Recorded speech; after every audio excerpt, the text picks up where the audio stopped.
Deputy Secretary General, it is both an honor and a pleasure to have you in our midst. Chiefs of Defense, especially our new Icelandic colleague, Mr. Allansson, invitees Finland and Sweden, strategic commanders, military representatives, ladies and gentlemen. Mesdames et Messieurs, bienvenue à la 188e session du Comité Militaire des chefs d'état-major de la Défense qui prend place en personne. Welcome. There you go. Not too bad, eh? Welcome. Took me 2 months. Welcome to the 188th Military Committee and Chiefs of Defense session in person.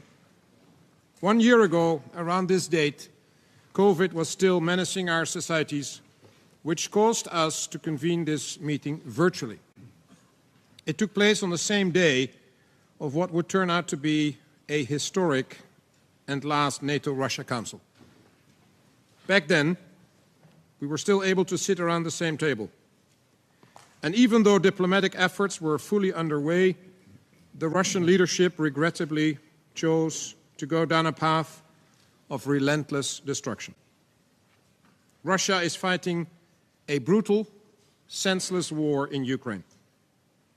And by weaponizing energy and food, they are hurting millions of people around the world. This means that now, 1 year later, the world is a different place. Unfortunately, we are seeing the dawn of a new era of collective defense. However, it is an era that NATO is ready for. We have shown the world that we are capable of quickly scaling up our presence whenever and wherever necessary. But most importantly, we have shown the world that we are above all a defensive political military alliance. Everything we do is for the defense of the 1 billion people who live on Allied soil, to uphold the values we hold dear, and to protect the international rules-based order. NATO is a unique organization. On a daily basis, we bring together 30, soon 32, nations to find consensus on thousands of pieces of policy. This happens on both the political and the military level. And crucially, these two levels interact frequently to make sure that what is politically desirable is militarily feasible. That is why it is so crucial to have at our table today our Deputy Secretary General, Mr. Mircea Joana, to join us for the official opening. Mr. Deputy Secretary General, we look forward to hearing what you have to say. May I kindly invite you to take the floor. Thank you so much, CMC, Admiral Bauer. Good morning to all. Bonjour à toutes et à tous. It is a great honor to address the Military Committee in Chiefs of Defense session. Your meeting today takes place at a critical time for Euro-Atlantic security. As the Chair rightly pointed out, our world is a different place than it was just a year ago. The rule-based international order is under great strain. Our security is at stake. Democracy is under attack. And our economies and our people are impacted. The war in Ukraine is front and center. Nearly a year ago, President Putin started his war to take control of Ukraine and take away people's freedom. But he underestimated the skill and bravery of the Ukrainian people, armed forces, and leadership. He underestimated our unity and our solidarity with Ukraine. He underestimated our country's reactions. We have been providing unprecedented assistance to support Ukraine's right to self-defense. And this has made a difference on the battlefield. And this support is critical to shape Ukraine's future. Now, as Secretary General Stoltenberg emphasizes, underestimating Russia is dangerous. Putin is preparing for a long war. He has already mobilized over 200,000 more troops, many of whom are in training. he is scaling up Russian military production and sourcing more weapons from other authoritarian regimes, including Iran. But perhaps most importantly, we have no indication that Putin's goals have changed. So we must be prepared for the long haul. 2023 will be a difficult year, and we need to support Ukraine for as long as it takes. At the same time, we need to deliver on the decisions our leaders took at the Madrid summit last year and strengthen our defenses to face any threat from any direction. Progress is underway to rapidly scale up our battle groups on the eastern flank up to brigade level and put more troops at higher readiness. We are also moving ahead to deliver the new force model and the new plans to defend key and relevant places in the alliance in all strategic directions. We are also making progress to get the right command and control arrangements. Your continued leadership and support are key to implement these decisions, especially as we look to our next summit in Vilnius this July. Let me briefly mention 3 points, and you'll be discussing at length all these topics and more, which we believe will be essential in view of our summit in Vilnius. First, we need to invest more in defense. The 2% target set in Wales almost a decade ago is increasingly seen as a floor, not as a ceiling, for our defense investments. We need well-trained, well-equipped soldiers with modern capabilities, ready to deploy faster whenever and wherever needed. For this, allies must continue to make progress, including with commitments beyond 2024. Second, we need to ramp up our industrial capacity to manufacture weapons and ammunition and work closely with the defense industry to replenish our own stocks. It matters for Ukraine and for our own deterrence and defense. This will be an important topic of discussion at the upcoming NATO defense ministers meeting in February in this very room.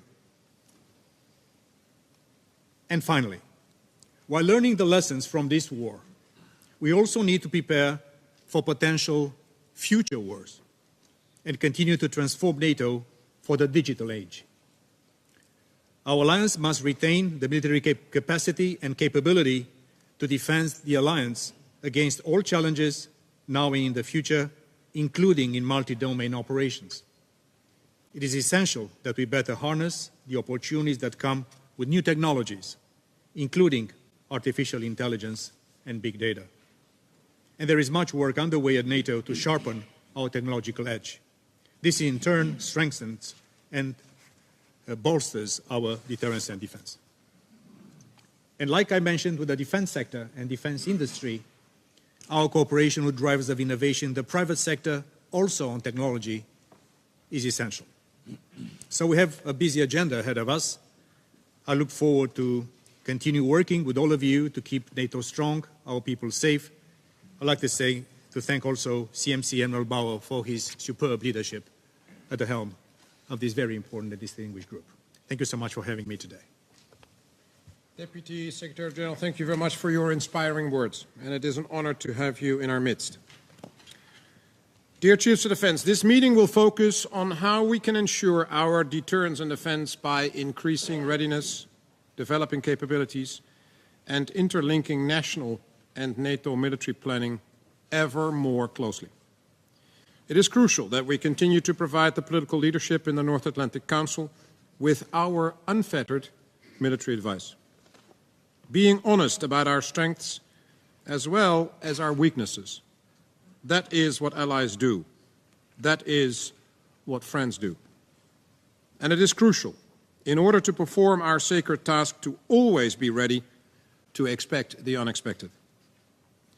I want to note that this requires a resilience that goes far wider and deeper than the military alone. The war in Ukraine has proven that defending your nation is a responsibility that lies not just on the shoulders of those in uniform. A ballerina of the National Opera of Ukraine is fighting in the trenches right now. Deterrence and defense require participation from all parts of our societies. The war has also shown us that you have to be able to fight tomorrow's battles as well as yesterday's battles today. Modern warfare is just as much about bits and bots as it is about mud and blood. We're all in awe of the effectiveness and professionalism of our Ukrainian counterparts who manage to outmaneuver their opponent time and time again. Crystal clear in their devotion to their country, the Ukrainians are fighting to protect not just what they have, but who they are. This morning, we learned that 18 people, including 3 members of the Ukrainian government and several children, were killed in a helicopter crash in Brovary, a town in the Kiev Oblast. Many more were injured. Even though the cause of the accident remains unclear, it is yet another stark reminder of the senseless destruction and the immense grief that this war causes. This war could end today if President Putin decides to stop. But until it does, we will continue supporting Ukraine for as long as it takes. Now, let me briefly touch upon the upcoming sessions of today and tomorrow. Now, after this official opening, we will have a question and answer session with the Deputy Secretary General to discuss key strategic issues and the work that needs to be done in the run-up to the Vilnius summit in July. The Supreme Allied Commander Transformation, General Lavigne, will provide us with his insights on balancing capacity and capability, but also on lessons identified from the war on Ukraine. The Supreme Allied Commander Europe, General Cavoli, will provide us with the strategic considerations on our posture, not only on the eastern flank, but across the whole spectrum of our 360-degree approach to security. A separate session is dedicated to readiness and sustainment, elaborating on risks and mitigation measures. For this session, the Assistant Secretary General for Defense Policy and Planning and the Assistant Secretary General for Defense Investment will provide their insights to our committee. Tomorrow's sessions will include discussions on NATO's operations and missions KFOR and NMI, for which we will welcome our operational partners around the table. We will dedicate a special session to discuss the military situation in and around Ukraine, and I'm particularly grateful that the Ukrainian CHOD, General Valery Zaluzhny, is planning to join us via VTC. And then we will say an official farewell to our Portuguese colleague and friend, Admiral Silva Ribeiro. Ladies and gentlemen, dear colleagues, NATO is founded on the promise of solidarity. But solidarity would mean nothing if there was nobody willing to fight for it. Values and principles are empty words if nobody is willing to defend them. Our men and women in uniform are all part of an enormous band of 3.2 million military brothers and sisters. With the upcoming accession of Finland and Sweden, it will be around 3.5 million. They see together what they cannot see alone. They do together what they cannot do alone. On behalf of the Military Committee, I want to express our deep gratitude and respect for the men and women who serve our alliance. We thank them for their courage, their professionalism, and their dedication.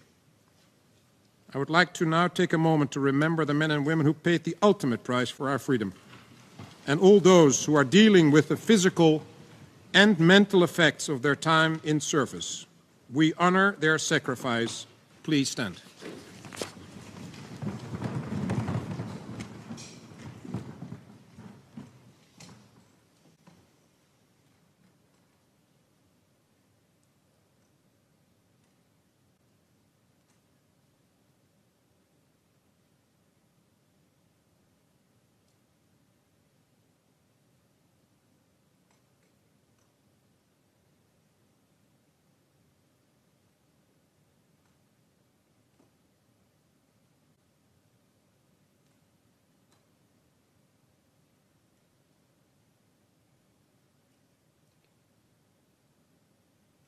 Thank you.